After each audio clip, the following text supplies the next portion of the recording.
Agora silêncio que eu vou cantar o fado. Você aí, brasileiro, com certeza já viu algum trecho ou cena da dublagem portuguesa de Dragon Ball Z.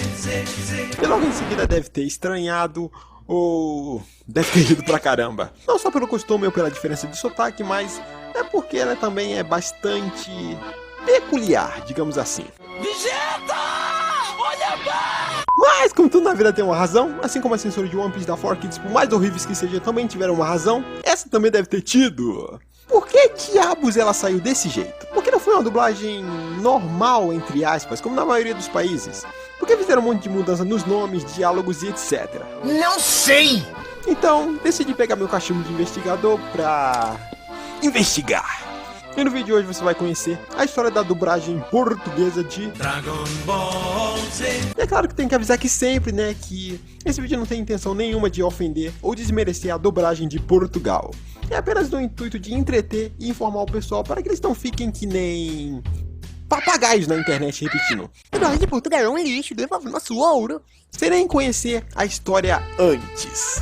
Mas antes de começar, por favor, eu te peço, deixa o like se você quiser mais vídeos como esse. Redes sociais no comentário fixado e bora! A primeira coisa que você precisa saber é que a dublagem portuguesa do anime foi feita em cima da versão francesa. Sim, da França. Isso era algo bem comum, tivemos casos parecidos aqui também. Inclusive no próprio Dragon Ball, onde a versão brasileira do anime foi feita em cima da versão mexicana. Ou em outros animes, quando a versão brasileira era feita em cima da norte-americana, ao invés da original japonesa. Provavelmente por questões econômicas. E poderem se basear na versão francesa, que eles também herdaram as pérolas horríveis da versão francesa. Como por exemplo, Kakaroto, que virou Cachalote. Cachalote! Broly! Cachalote! Saiyajin viraram guerreiros do espaço. Parece até que eles eram apenas guerreiros que só viviam no espaço, não tinham planeta nem espécie. Super Saiyajin viraram super guerreiros. E Piccolo, adivinha o que virou? Coraçãozinho de Satã. Que nojo. Desculpa, mas não tem como levar esse nome a sério. Mas, como eu disse, essa parte pelo menos não foi culpa dos portugueses, e sim dos franceses, pois lá o personagem era chamado de Satan Petit-Cul. Provavelmente uma tradução errônea do nome Piccolo. E é claro que, como o Piccolo tinha Satã no nome, o Mr. Satan acabou ganhando outro nome: Hércules. Que era engraçado, né? Pois em todos os lugares ficavam escritos Satã, os fãs dele ficavam segurando placas com o nome Satã, mas gritavam Hércules! E assim como herdaram os nomes alterados, os golpes alterados, o roteiro alterado da versão francesa, eles também herdaram a linda abertura da França. Dragon Ball Z, Z, Z, energia total. São jogos de grande ação. Tu és o herói Son Goku. Que porra é essa? Mas aparentemente isso mudou com a chegada de Dragon Ball GT, que esses sim se basearam na versão original, tanto que a abertura foi baseada na versão japonesa. GT, Dragon Ball GT, guerreiro, para poder a galáxia. Desculpa, que parece muito que eles estão xingando. Mas continuando, pra piorar ainda mais a situation, a versão francesa, além de ter alterado tudo, né, também continham lindas censuras, como por exemplo nessa cena.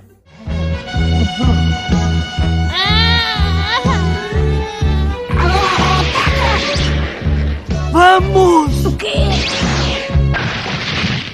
Que porra é essa? Se alguém puder traduzir o que aconteceu nessa cena, eu ficaria super agradecido. E se você acha que a situação tá ruim, tá feia, aprende uma coisa: tudo pode ficar pior ainda. Infelizmente, os fãs europeus de Dragon Ball foram muito azarados, pois essa versão da França foi distribuída para todos os países da Europa praticamente. Ou seja, todos eles herdaram as pérolas da França, incluindo, é claro, Portugal. Em 1995 a série chegava na TV portuguesa. E assim, temos que lembrar aqui que estamos falando de anos 90. Naquela época os animes ainda estavam engateando em diversos países. E assim, cada país tem a sua cultura e tal, mas é inegável que a maioria deles viam os animes como sendo algo infantil. Tipo, eles estavam acostumados com o desenho da Hanna-Barbera, da Disney, e aí do nada chegou uma animação que tem Violência, sangue, brutalidade. É claro que ia dar uns probleminhas, né? Acontece que a emissora que transmitiu o anime em Portugal, a SIC, estava preocupada com a violência do anime. Mesmo o anime sendo baseado em uma versão caralhadamente censurada da França, a SIC mandou o estúdio de dublagem, a Nova H, censurar mais ainda. Eu quero que vocês reterem a violência do anime. Então, para amenizar a violência, os dubladores tiveram total liberdade criativa para deixar a dublagem mais leve, ridicularizando as cenas violentas do anime, como por exemplo, nas cenas em que os personagens ficavam gritando de dor. Ao invés de dor, dá mais para prazer.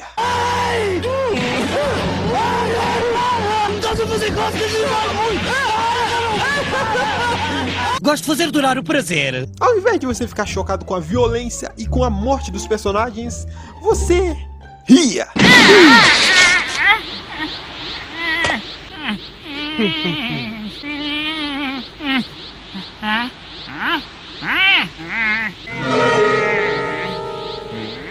E de fato não tem como não rir de uma belezura dessas, né? Como nas cenas em que o Capitão Guinil cantava ópera do nada.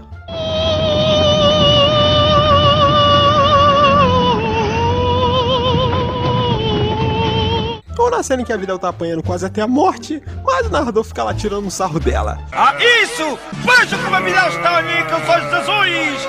Calma, Videl! Calma, Videl! Calma, Videl, hein? E além deles deixarem essas cenas de sofrimento engraçadas, eles também colocavam gírias e piadinhas nas dublagens que só os portugueses entendiam. É Miss Portugal 97! Isso me lembra um pouco o Yu Yu Hakusho, onde também colocavam muitas piadinhas e gírias brazucas. Tô na área, derrubou é pênalti. A diferença é que Yu Yu Hakusho, além de ter uma dublagem muito bem produzida e que não satiriza os momentos sérios do anime, a equipe de dubladores não é tão pequena a ponto de ter somente 6 dubladores dublando mais de 100 personagens. É o quê?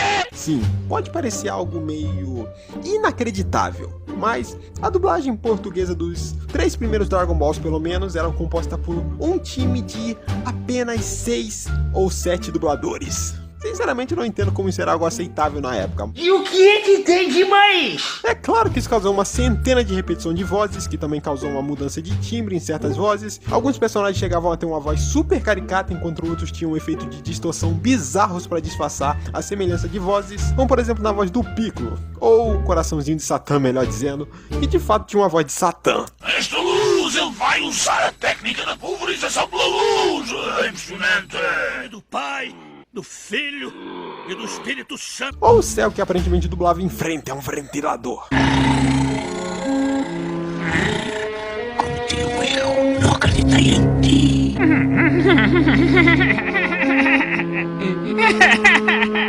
Pra você ter uma ideia, foi falado que quando o Vegeta apareceu, ou Vegeta como é pronunciado em Portugal, o responsável pela dublagem disse para o dublador não se preocupar muito e que ele podia usar a voz normal dele, pois o personagem só ia aparecer em meia dúzia de episódios. E é claro que tudo isso virou meme, né? Porque depois de tudo isso, a internet chegou. E a dublagem portuguesa de Dragon Ball ficou conhecida internacionalmente por ser muito engraçada. Hoje em dia existem diversos vídeos e comentários não só de brasileiros, mas de gringos reagindo à dublagem e logo em seguida morrendo de rir. E bom, apesar de todas essas pérolas e problemas que a dublagem teve, uma coisa não podemos negar. Ela fez muito sucesso em Portugal, vendeu muitos produtos e hoje em dia é lembrada com bastante carinho por muitos portugueses. Mas apesar de muitos se lembrarem com carinho, esse tipo de coisa nem ferrando seria aceitável hoje em dia, visto que os dubladores portugueses não tiveram a mesma liberdade em Dragon Ball Super, já que também tem muitos fãs portugueses que viram a versão original e passaram a não gostar das adaptações portuguesas. E se eu fosse um português, provavelmente eu também seria uma dessas pessoas, pois a nostalgia, por mais que ela seja bonita, ela infelizmente cega as pessoas. Eu tô cego! Tô cego dos olhos! Pois se eu sou fã de uma obra, eu não gostaria que mudassem o sentido original dela, dos momentos sérios, pois eles também são muito marcantes e foi isso que fez o anime fazer sucesso no mundo inteiro. Mas aí na dublagem portuguesa, seus olhos vê o personagem sofrendo, morrendo, mas seus ouvidos escutam ele fazendo piada. Isso não faz muito sentido pra mim, mas assim, é só minha opinião, tá? E eu respeito quem gosta. Os dubladores de certa forma não têm culpa, eles deram o seu melhor. E você gostando ou não da dublagem portuguesa, ela cumpre muito bem seu objetivo: fazer as pessoas rirem. Tu contas com o ovo no cu da galinha. É importante lembrar que cada país tem a sua cultura e seu jeito de dublar. Então, por favor, não tente ficar que nem bicho do mato brigando por causa de dublagem nos comentários. Enfim, esse é o motivo da dublagem portuguesa de Dragon Ball ser o que ela é hoje. Me diz o que vocês acharam. Vou ficando por aqui e até o próximo vídeo.